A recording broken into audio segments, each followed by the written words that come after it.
12 साल से 18 साल की आयु के बीच के जो बच्चे हैं, अब उनके लिए देश में वैक्सीनेशन प्रारंभ होगा। 2022 में 3 जनवरी को सोमवार के दिन से इसकी शुरुआत की जाएगी। देश में कोरोना के खिलाफ लड़ाई को मजबूत करने के लिए प्रधानमंत्री ने 15 से 18 साल के बच्चों को वैक्सीन लगाने का ऐलान किया। लेकिन सवाल उठे कि 15 साल से नीचे के बच्चों का क्या, जो बिना वैक्सीन के ही कोरोना के सबसे बड़े खतरे का सामना करेंगे। दुनिया के दूसरे देश 3 साल से ऊपर के बच्चे का वैक्सीनेट कर रहे हैं और हमारे देश में अभी 12 साल से 18 साल का वैक्सीनेट करने के लिए जो है ICMR और आपको जो है ये ड्रग कंट्रोलर इंडिया ने भी परमिट कर दिया है। तो फिर जो है 12 साल के बच्चे से क्यों नहीं हो रहा है? बच्चे किस तरह से ओमिक्रॉन का शिकार बन सकते हैं, उसे समझने के लिए तस्वीर देखिए जो कोलकाता की है। कोलकाता के जू की इन तस्वीरों में आपको 2 गज की दूरी और मास्क है जरूरी का नियम ढूंढे नहीं मिलेगा। लेकिन सबसे ज्यादा चिंता की बात यह है कि इन तस्वीरों में दिखने वाला हर एक बच्चा भी मास्क की सुरक्षा से दूर है। ये देखिए,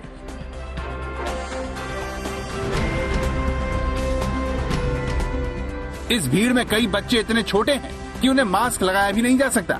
अब सोचिए, जो ओमिक्रॉन सबसे ज्यादा संक्रामक है, वो इन बच्चों को क्यों नहीं पहले शिकार बनाएगा, जिन्हें अभी वैक्सीन तक नहीं लगी है। यानी लोगों का इस तरह से अपने बच्चों को लेकर ओमिक्रॉन के खतरे के बीच घूमना उनके बच्चों के लिए बेहद खतरनाक कहा जा सकता है, जिसकी गवाही विदेश के आंकड़े भी देते हैं। दक्षिण अफ्रीका का अनुभव कहता है कि ओमिक्रॉन से संक्रमित बच्चों में अस्पताल जाने का खतरा 20% से ज्यादा होता है। यूनाइटेड किंगडम में 5 से 11 साल के बच्चों में संक्रमण का खतरा 2 गुना ज्यादा पाया गया। अमेरिका में भी ओमिक्रॉन की चपेट में आए बच्चों से पीडियाट्रिक वार्ड्स भर गए हैं, खासकर न्यूयॉर्क में, जहां 5 से 19 दिसंबर के बीच जितने लोग अस्पताल में भर्ती हुए, उसमें आधे मरीज 5 साल से कम उम्र के बच्चे हैं। इसकी सबसे बड़ी वजह न्यूयॉर्क में सिर्फ 16% बच्चों का टीकाकरण है। यानी अमेरिका में वो बच्चे ओमिक्रॉन की चपेट में आ रहे हैं जिन्हें टीका नहीं लगा है। दिल्ली में भी 3 बच्चे ओमिक्रॉन का शिकार होने के बाद अस्पताल में भर्ती हो चुके हैं। अभी तक हमने 3 बच्चे लोकनायक में ट्रीट किए हैं जिनको ओमिक्रॉन का संक्रमण था, जिसमें 2 को डिस्चार्ज भी कर दिया है, ठीक हो गया, और 1 बच्चा अभी भी हमारे पास है।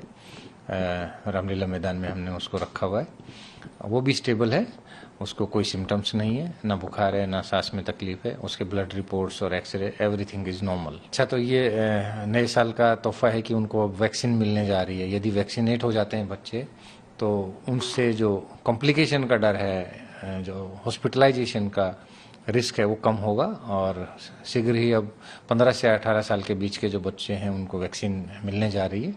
तो ये बहुत बड़ी जो है उपलब्धि है और जो भी बच्चे हैं उनको वैक्सीन जरूर कराना चाहिए, so that they can be prevented from any complication. बच्चों पर मंडराते इसी खतरे को देखते हुए दुनिया भर के 30 से ज्यादा देशों में बच्चों का वैक्सीनेशन शुरू हो गया है। क्यूबा और वेनेजुएला 2 साल के बच्चों को टीका लगा रहे हैं। चीन अपने 3 साल से ज्यादा उम्र के बच्चों को वैक्सीन की डोज दे रहा है। अमेरिका, इटली, इजराइल समेत 7 देशों में 5 साल से बड़ी उम्र के बच्चों का वैक्सीनेशन हो रहा है। Germany, Britain, France, Australia, Japan समेत करीब 20 देश ऐसे हैं जहां बच्चों के टीकाकरण की उम्र 12 साल रखी गई है। ये नहीं कह सकते कि ओमिक्रॉन ही ज्यादा होगा, डेल्टा भी हो सकता था, ओमिक्रॉन भी हो सकता था, लेकिन अभी तक जो स्टडीज बताई है कि ओमिक्रॉन यंगर पॉपुलेशन को जल्दी ज्यादा इन्फेक्ट किया है। जैसे साउथ अफ्रीकन जहां से शुरू हुआ था वहां की भी स्टडी आई थी, तो ज्यादा बच्चों को इन्फेक्ट कर रहे हैं।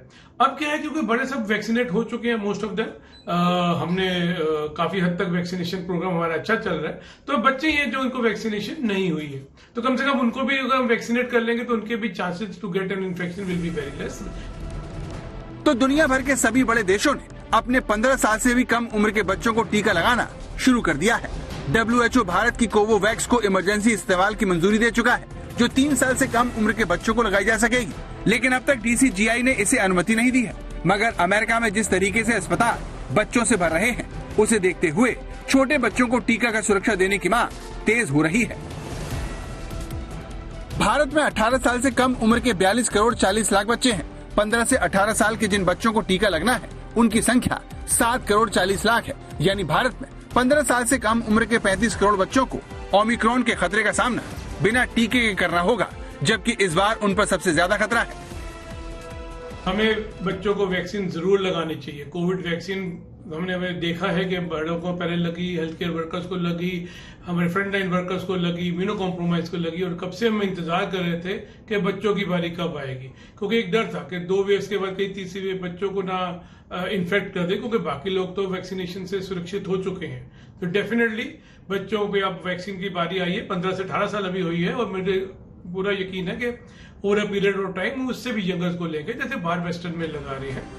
ओमिक्रॉन की लहर में बच्चों को लेकर इसी चेतावनी को देखते हुए राज्य सरकारें भी अपने स्तर पर तैयारियों में जुट गई हैं। ये पूर्वी दिल्ली के यमुना स्पोर्ट्स कॉम्प्लेक्स में मां और बच्चों के लिए बनाया गया स्पेशल आइसोलेशन सेंटर है, जहां संक्रमित बच्चों को अच्छा माहौल देने की कोशिश की जाएगी। कोरोना की तीसरी लहर में चिंता इस बात को लेकर भी है कि अगर बच्चों को कोरोना संक्रमण हो गया तो उनका आइसोलेशन किस तरह से किया जाएगा। सरकार भी इसके लिए तैयारी कर रही है। इस वक्त हम मौजूद हैं यमुना स्पोर्ट्स कॉम्प्लेक्स के भीतर, और यहाँ पर हम आपको ऐसा आइसोलेशन सेंटर दिखाने जा रहे हैं जहाँ खास तौर से छोटे बच्चों के इलाज का इंतजाम किया गया है। सामने आप तस्वीर देखिए, ऐसा लगेगा आपको कि आप किसी क्लासरूम में आ गए हैं, लेकिन ये क्लासरूम नहीं है, ये आइसोलेशन सेंटर है। ओमिक्रॉन के भारत में 14 लाख केस आने की चेतावनी सरकार की तरफ से पहले ही जारी की जा चुकी है। इतनी बड़ी संख्या में अगर लोग संक्रमित हुए तो हर तैयारी छोटी पड़ सकती है। आज तक ब्यूरो।